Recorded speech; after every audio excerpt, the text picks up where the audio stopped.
It's 2 a.m., and your brain is running at full speed, solving nothing while completely convincing you that it is. That thought you've had 50 times today, it's still there. That thing at work, that conversation you keep replaying, that decision sitting in the back of your mind like a stone. And here's what nobody ever tells you about that moment. You're not weak. You're not broken. You are feeding a loop your brain was literally designed to create. And every hour you keep feeding it, it gets stronger. Stay with me, because what you're about to learn isn't motivation. It's the actual mechanics of why your mind keeps returning to the problem instead of solving it, and exactly, step by step, how to break it. Let me tell you about Marcus. Mid-level manager, solid job, good team, by every visible measure, doing fine. 3 months ago, he started having trouble sleeping. Not because of a crisis, not because anything catastrophic happened, because one meeting went slightly wrong. His boss gave him feedback he didn't expect. Nothing devastating, just unexpected. And instead of addressing it the next morning, he spent 3 months replaying that 12-minute meeting. In the shower, in traffic, at dinner with his family, at 2 a.m. He replayed what he said, what she probably meant, what he should have said instead, what this means for his future there. 3 months, 12 minutes. That's not stress, that's a system failure. And here's the part that matters. Marcus is not dramatic. He's not someone who falls apart easily. He is simply running a program his brain was built to run, and so are you. So am I. So is almost everyone you know. Here's the science behind it. Your brain evolved over thousands of years with one job above everything else: keep you alive. To do that, it became an expert at noticing what's wrong, not what's possible, not what's going well. What could hurt you? Our ancestors who ignored the rustle in the bushes got eaten. The ones who stayed alert, who scanned constantly, who assumed the worst, they survived. That wiring is still running in your head right now. Every morning before you even reach for your phone, your brain is already scanning. What's unresolved? What could go wrong today? Who might be upset with me? What am I behind on? And without choosing it, your entire day gets shaped by what's wrong instead of what's possible. But here's where it gets worse. Pay attention to this. Stanford researchers found that people who stay focused on problems experience 47% higher stress levels. That alone is damaging enough. But here's the number that should actually stop you cold. Those same people are 68% less likely to find a solution. The more time you spend thinking about the problem, the less capable your brain becomes of solving it. Because your amygdala, your brain's fear center, floods your system with cortisol under stress. And cortisol shuts down your prefrontal cortex, the part responsible for creative thinking, for seeing options, for solving. So here's the brutal loop. You think about the problem to fix it. The thinking makes you less capable of fixing it, which stresses you out more, which makes you think about it more. Around and around, exhausted, going nowhere. You are not lazy. You are not broken. You are feeding the loop. And everything in this video is about learning to break it.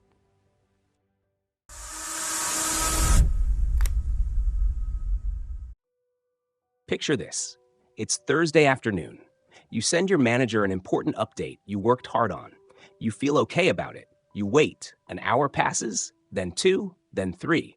Nothing. And your brain, without asking permission, starts writing the story.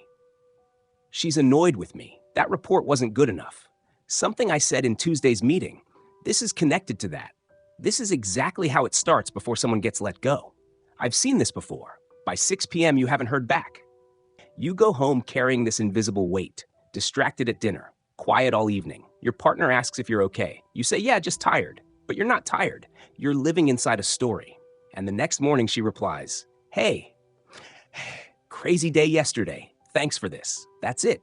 And suddenly 14 hours of weight just dissolves. You spent 14 hours living inside a disaster that never existed. Here's what happened. There is a fact, and there is a story. A fact is what a camera records. No emotion, no meaning, no prediction, just what literally occurred. Your manager didn't reply for 1 day. That is the fact. Everything else, the annoyance, the report being wrong, the getting let go, that is the story. Your brain wrote that story in the first 30 seconds and then made you live inside it for 14 hours. This is the loop. You're not stuck because of the problem. You're stuck because you keep feeding the story on top of it. And this is happening every single day. Something small occurs. A friend replies with 2 words instead of a paragraph. A meeting gets rescheduled without explanation. Someone doesn't acknowledge what you said, and your brain doesn't just register what happened. It immediately assigns meaning, predicts consequences, builds an entire narrative. Almost none of it based on evidence. All of it based on fear. Most people go their entire lives without separating these 2 things. And that is why they spend days, sometimes weeks, exhausted by stress that was never real. Here's the practice. The next time you feel that weight, get out of your head and onto paper. Write 1 sentence, just the fact, not what it means, not what might happen, what literally occurred. Then ask yourself, how much of my pain right now is the story I added? Almost always, it's most of it. The fact is workable. The story is where people break. Now, I want to talk about something that most people never connect to the loop, because this is where it gets really expensive. Think about the last time you needed to do something uncomfortable. Not a crisis, just something difficult. An honest conversation you'd been delaying, something you needed to submit but kept revising. A phone call that had been on your list for 2 weeks. Remember how it felt the day before you finally did it? That heaviness. Like the thing had grown, like it was somehow bigger than it should be. And then you did it. It took 20 minutes, and it was completely fine. Here's what happened between the dread and the doing. Every day you waited, your brain added a layer. Day 1, this is going to be a little uncomfortable. Day 3, this could get heated. Day 5, this might seriously damage things. Day 8, I don't even know how to approach this anymore. Day 12, maybe I just leave it. None of those layers were real. Your brain built a structure out of delay. And this is the part no one tells you. Fear does not shrink when you wait. It compounds. Every day of delay is another brick in the wall. And here's the mistake most people make. They believe readiness is something you feel before you move. When I feel clearer, I'll start. When the anxiety settles, I'll have the conversation. When I feel more confident, I'll put it out there. That is not how readiness works. Readiness is not a feeling that arrives before action. It is a feeling that emerges because of action. You move first, your system catches up after, not before. So the rule is this: the moment you feel resistance towards something that matters, that resistance is your signal. Not to wait, to move, before the story has time to grow, before the wall goes up another level. Move early, move imperfectly, move before you feel ready. Because waiting doesn't prepare you, it just feeds the loop. There's a moment most people skip completely, and it costs them more than almost anything else. It happens right here. Something occurs. Your partner says something at the end of a long day that lands wrong.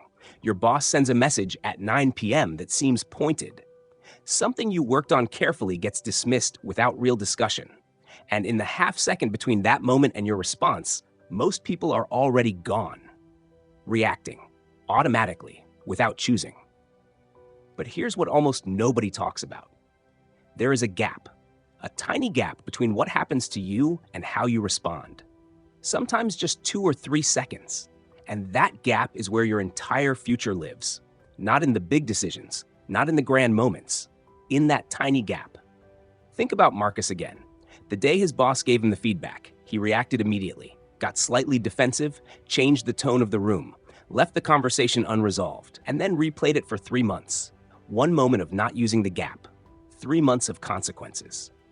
This is where most people lose control of their lives. Not in dramatic moments, in small automatic reactions they never chose. Here's the tool. When you feel that charge, that heat in your chest, that tightening, that urge to speak immediately or shut down, pause, just a real pause. 2 seconds, 5 seconds. If you need more, say, "Give me a moment." And in that pause, ask yourself one question. What is the most effective response here? Not the most satisfying one, because those 2 things are almost never the same. The satisfying response gives your emotion what it wants right now. The effective response moves the situation forward. Effective over satisfying. Every time you choose it, you break the loop, and you build something that compounds quietly over time. It's 11 p.m. on a Tuesday. You have work tomorrow.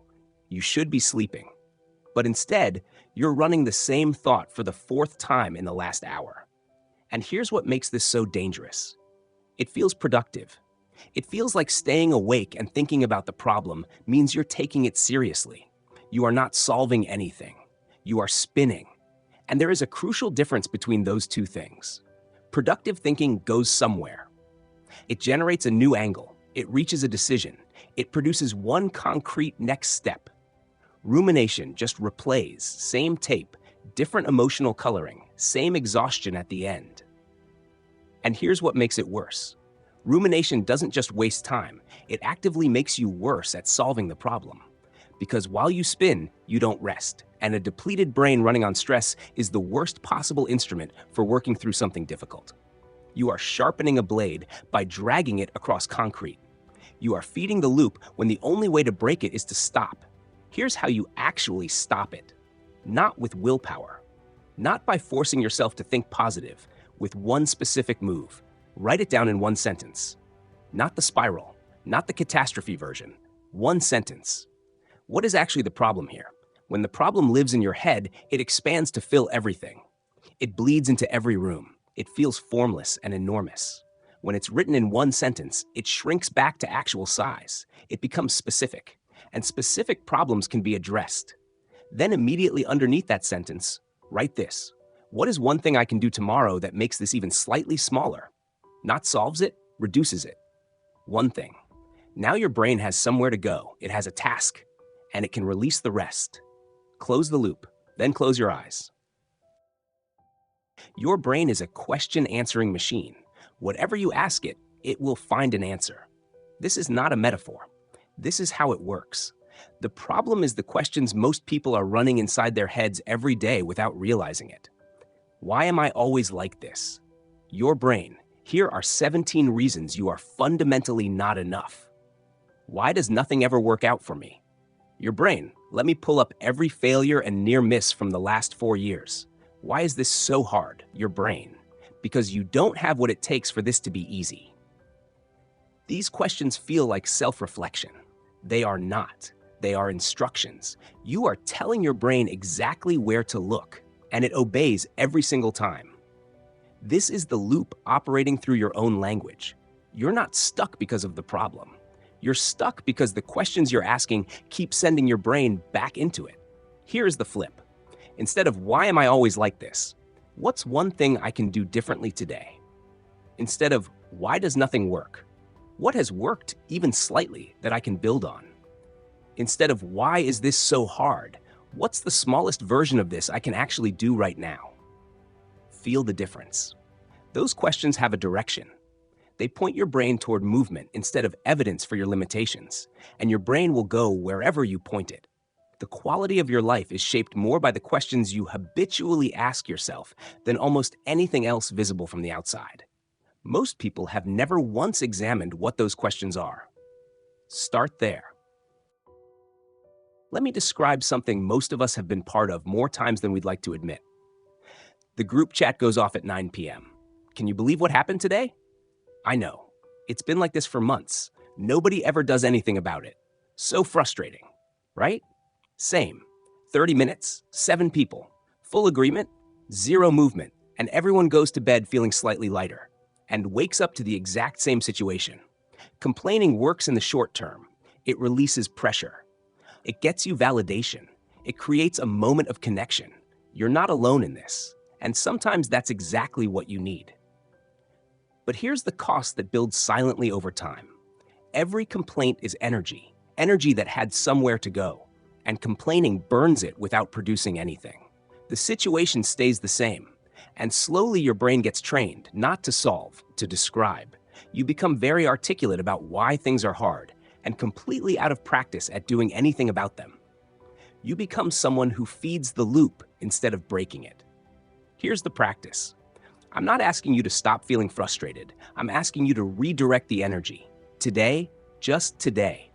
Every time you feel the urge to voice a complaint, catch it, and before it comes out, do one small thing instead. One message, one conversation, one task, one decision you've been sitting on, because that one action sends your nervous system a message it needs.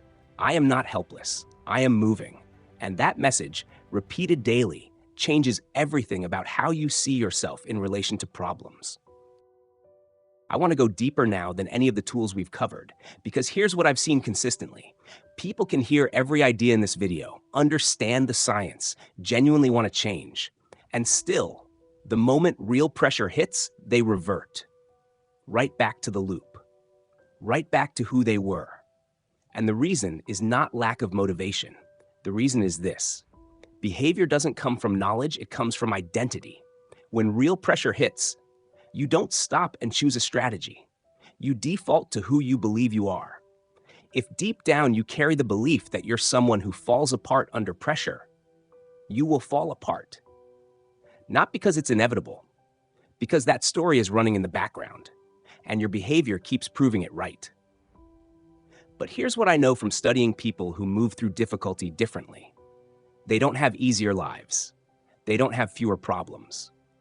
They carry one quiet internal belief that most people never develop. I'm someone who handles things, not perfectly, not without struggle, but consistently. I handle things. 3 words. That belief changes how you enter every hard moment. You stop arriving at challenges looking for an exit. You arrive looking for the next step. And here's the most important thing I can tell you about identity. It cannot be declared. You cannot decide to be that person and wake up as them tomorrow. It is built, quietly, in the small moments that feel insignificant at the time. Every time you pause instead of reacting, you build it. Every time you write the one sentence instead of spiraling, you build it. Every time you flip the question, you build it. Every time you catch the complaint and take one action, you build it. Brick by brick, without applause, without anyone watching. You are not waiting to become that person. You are becoming them right now. In how you finish this video, in what you do in the next hour, in the small choice you make tonight when the loop wants to start again. That's where it happens. That's where it has always happened. Listening is good, but action is better. 3 ideas, not a system, not 10 steps. 3 things you can use today before this video even ends. The first one, the 2-minute interrupt. The next time a problem appears, any problem, you get 2 minutes. Name it, feel it, write 1 sentence about it. When the 2 minutes end, ask 1 question. What is my next step? Not the solution to everything. The next step. This one practice stops you from moving into the loop and setting up permanent residence inside it. The second one, the question flip. Write this somewhere you'll actually see it. Why is this happening to me? Becomes, what can I control right now? Every single time you catch yourself asking the first, flip it immediately. Do this for 2 weeks. Your entire relationship with difficulty will shift in a way that's hard to fully describe until you feel it. The third one, 1 complaint, 1 action. Today only. Start with just today. Every time you feel the urge to complain, catch it. And before you say it out loud, do 1 small thing instead. 1. Not because complaining is a moral failure, because action is proof to your own brain that you are not feeding the loop. And that proof, repeated daily, rewires something fundamental. There's a story. A young woman went to her teacher and said, "How do I stop feeling so crushed by everything in my life?" The teacher handed her a glass of water. "Hold this." She held it. "Is it heavy?" "No," she said. He said nothing. "Hold it for an hour." After an hour, her arm was shaking. "Hold it for a day." She couldn't lift it. The teacher said, "The weight never changed. Not once. But the longer you hold it, the heavier it becomes. You have been holding your problems for a very long time, carrying them into every room, into every conversation, into every quiet moment that could have been rest. Not because you are weak, because no one ever told you that you are allowed to put them down. Here is your permission. See the problem. Take 1 step toward it, then let it go. Because a problem you are moving through is a completely different weight from a problem you are just carrying. One has direction, the other just has mass. Your life doesn't change when the problem disappears.